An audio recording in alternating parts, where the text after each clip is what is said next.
बिस्मिल्लाहिर्रहमानिर्रहीम। नाज़रीन अस्सलाम वालेकुम, मैं हूँ इमरान वसीम। नाज़रीन आज 24 मार्च है, दिन है जुमेरात का और साल 2022। नाज़रीन आज के प्रोग्राम में हम बात करेंगे जो सदर मुमलिकत आरिफ अलवी की जानिब से आर्टिकल 63A की तशरीह का जो सदारती रेफरेंस सुप्रीम कोर्ट को भेजा गया, जिस पर आज अदालत उज़्मा के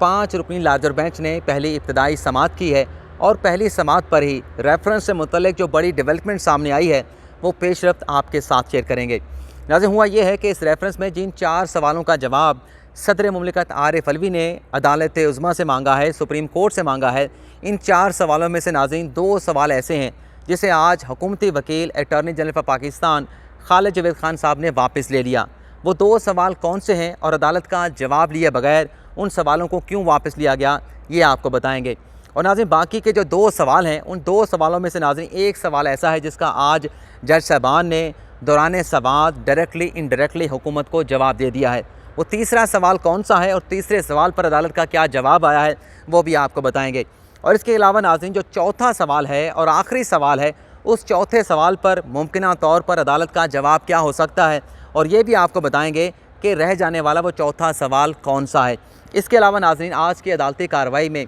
जो चीफ जस्टिस ऑफ पाकिस्तान ने बड़े अहम रिमार्क्स दिए हैं, जिससे ये मीनिंग जो है अखज़ किए जा रहे हैं कि चीफ जस्टिस का ये कहना था कि वज़ीर आज़म के साथ उनके लाने वाले भी घर जाएंगे। तो chief justice of Pakistan उमरता Bandial साहब के एग्जैक्टली रिमार्क्स क्या थे, एग्जैक्टली उन्होंने सेंटेंसेस क्या अदा किए, इस पर भी आप नाज़रीन के साथ गुफ्तगू करेंगे। लेकिन नाज़रीन इससे पहले हम बात करेंगे कि मौजूदा सियासी सूरत हाल के हवाले से army chief general Qamar Javed Bajwa साहब क्या कहते हैं। आज नाज़रीन चूँकि 24 मार्च है, कल 23 मार्च की मुनासबत से जुड़वा शहरों में एक पुरवकार जो है वो फ़ौजी परेड का जो है वो इनेकाद किया गया था, जिसमें वज़ीर आज़म इमरान खान और army chief general Qamar Javed Bajwa साहब मौजूद थे। इस परेड के नाज़रीन इख्तिताम के बाद army chief general Qamar Javed Bajwa साहब की परेड के कुछ शुरा के साथ मुलाकात हुई, जिसमें बलूचिस्तान से, सिंध से, खैबर पख्तूनख्वा और कबायली इलाकों से ताल्लुक़ रखने वाले तालिब इल्म शामिल थे, स्टूडेंट शामिल थे और इसके साथ साथ कुछ जो सहाफ़ी थे वो भी इस मुलाकात में शरीक थे। तो नाज़रीन इस गैर रस्मी मुलाकात और गैर रस्मी गुफ्तगू में बाजवा साहब ने ये जो सियासी गहमा गहमी है और सियासी गर्मा गर्मी है,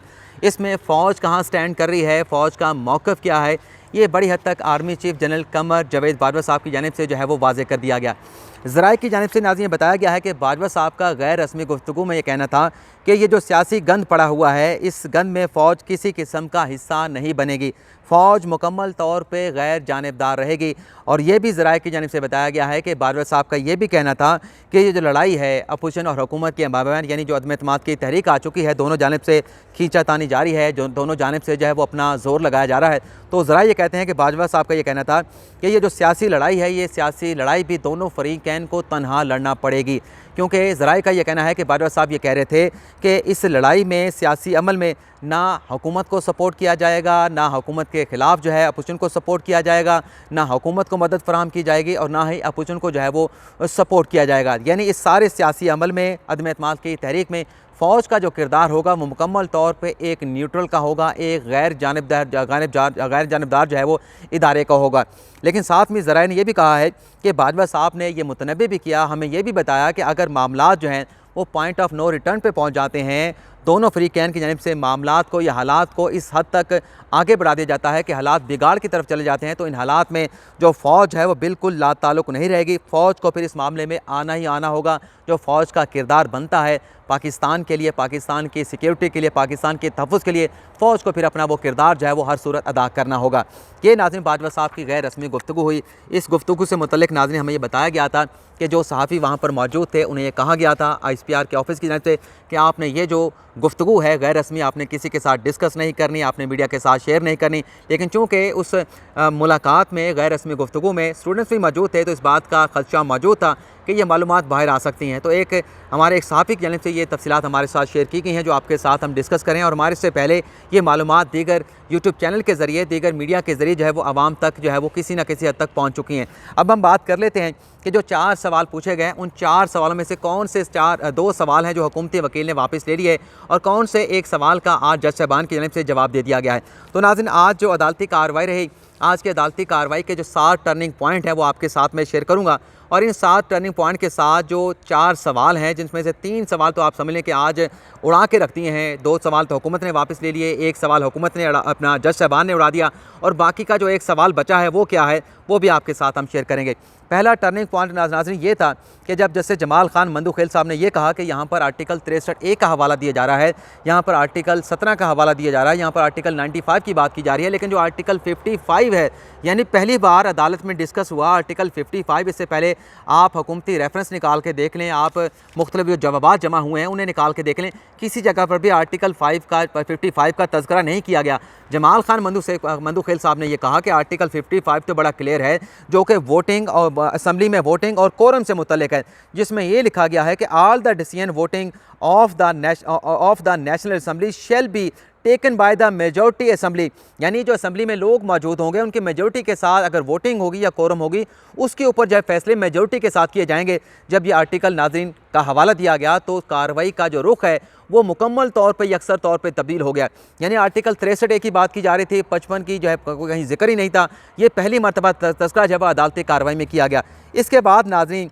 जमाल खान मंदुखेल साहब ने यह भी कहा कि इस आर्टिकल जो सब सेक्शन है वो कोरम से मुतल्लिक है कि अगर 1/4 यानी 86 अरकान जो है वो असम्बली हाल में मौजूद नहीं होंगे, और अगर कि असम्बली का रुकन इजलास की निशानदेही कर देगा कि मुतलबा जो तादाद है असम्बली का इजलास जारी रखने के लिए वो पूरी नहीं है, तो फिर जो प्रिजाइडिंग अफीसर होगा, जो स्पीकर होगा, उसे फिर कौमी असम्बली का इजलास जो है वो उसे मुलतवी करना होगा। आगे नाज़रीन पे चल के बात होती है 4 सवालों से मुतल्लिक, जिसमें एक सवाल जो है वो जस्टिस मज़हर आलम मियां खेल और जस्टिस जमाल खान मंदुखेल की जानिब से नॉकआउट कर दिया गया, उसे उड़ा के रख दिया गया। दोनों जज साहबान का नाज़रीन ये कहना था कि 63A जो है वो नाअहली की बुनियाद से मुतल्लिक है, और ये कबल वक्त जो है प्रीएम्प्ट है, यानी कबल वक्त आप किसी रुकने कौमी असम्बली के खिलाफ एक्शन नहीं ले सकते कि उसे वोट डालने से रोका जाए। अच्छा चलें एक एक करके जो 4 सवाल हैं आपको बता देते हैं। पहला सवाल नाज़रीन 2 पार्ट्स पर मुश्तमिल था। पहले सवाल का पहले हिस्सा ये था कि क्या कबल वक्त एक्शन लिया जा सकता है, तो अदालती कार्रवाई में अटॉर्नी जनरल साहब ने कह दिया कि कबल वक्त एक्शन नहीं लिया जा सकता, वोट डाल सकते हैं, वोट डालने के लिए किसी को रोका नहीं जा सकता।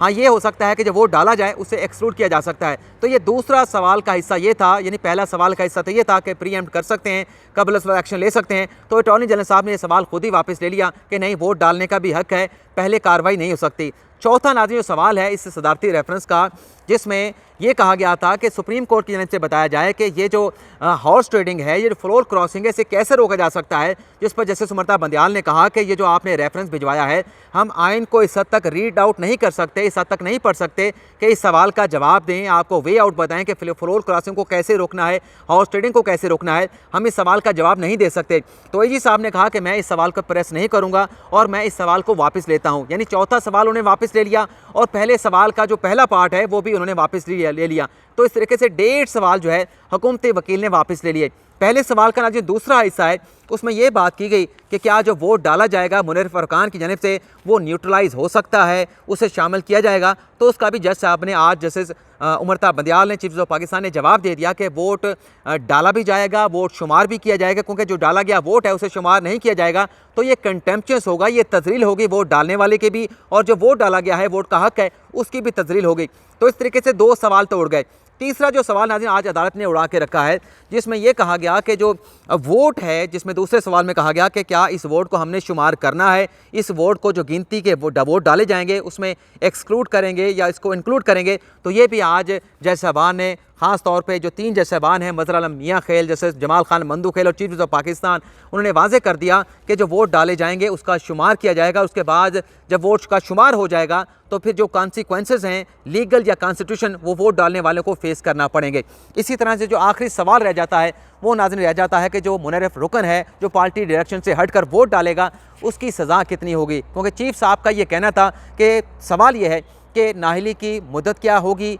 नाअहली का आगाज़ कब से होगा और नाअहली का इख्तिताम कब से होगा। तो इस आखिरी सवाल का जवाब रहता है, लेकिन जिस ज्यूरिसडिक्शन में सुप्रीम कोर्ट इस केस की समाअत कर रही है आर्टिकल 186 के तहत, बड़ा वाज़ेह है कि इस ज्यूरिसडिक्शन में, क्योंकि एडवाइजरी ज्यूरिसडिक्शन का इस्तेमाल किया जा रहा है, इस ज्यूरिसडिक्शन में सुप्रीम कोर्ट जो है वो कोई डायरेक्शन जारी नहीं कर सकती। सुप्रीम कोर्ट ऑब्जर्वेशन दे सकती है, सुप्रीम कोर्ट राय दे सकती है, और जो 4 सवाल आए हैं उन 4 सवालों पर सुप्रीम कोर्ट अपनी राय दे सकती है। 2 सवाल तो वापस हो गए, बाकी 2 सवाल बचते हैं। उन 2 सवालों को अदालत ने जवाब देना है। लेकिन क्या जो डिस्क्वालिफिकेशन की जो मयाद है वो ताहयात होगी, 5 साल होगी, 10 साल होगी, इस हवाले से सुप्रीम कोर्ट कोई डायरेक्शन जारी नहीं कर सकती। हाँ, ऑब्जर्वेशन आ सकती है। ऑब्जर्वेशन आने के बाद फिर जो पार्लिमान है, ये मामला पार्लिमान को रेफ़र किया जा सकता है और फिर जो भी कानून साजी करनी है वो आईनी तरमीम के ज़रिए पार्लियामेंट के डोमेन में आएगा। अब जो टर्निंग पॉइंट है आज की अदालती कार्रवाई की, वो भी आपके साथ हम शेयर कर लेते हैं, जिसमें जस्टिस नसीर मज़हर आल मियां खील साहब का ये कहना था कि ताहयात नाअहली का जो मुद्दा उठाया गया है कि आर्टिकल 62(1)(f) का इतलाक़ किया जाए, इस इशू पर तो आर्टिकल 62(1)(f) का इतलाक़ नहीं होगा, बल्कि आर्टिकल 63 का इतलाक़ होगा, क्योंकि ये मामला क्वालिफिकेशन का नहीं, ये मामला डिसक्वालिफिकेशन का है। और डिसक्वालिफिकेशन को जो आर्टिकल डील करता है वो 62 नहीं बल्कि 63 है। इसके बाद चीफ जस्टिस ऑफ पाकिस्तान ने यह भी कहा कि आर्टिकल की जो तशरीह है वो तो हम कर सकते हैं, लेकिन ऐसा कोई फिलिंग द ब्लैंक्स हैं, उस फिलिंग द ब्लैंक्स या खाली जगहों को जो है वो अदालत पुर नहीं कर सकती। जैसे जमाल खान मंदू खेल साहब की जानिब से जो रिमार्क्स दिए गए, उसके बाद जस्टिस मज़हर आल मियां खेल साहब का ये कहना था कि जो तशरीह अदालत के सामने पेश की जा रही है कि पार्टी डायरेक्शन से हटकर लोग वोट नहीं डाल सकते, ये तो ऐसी दलील है कि अगर कोई रुकन ज़मीर के मुताबिक ही वोट डालना चाहता हो तो वो ज़मीर के मुताबिक ही वोट नहीं डाल सकता। जस्टिस मज़हर आल मियां खेल ने कहा कि 2 रास्ते हैं। एक रास्ता ये है, वो इज़्ज़त का रास्ता है, आसान रास्ता है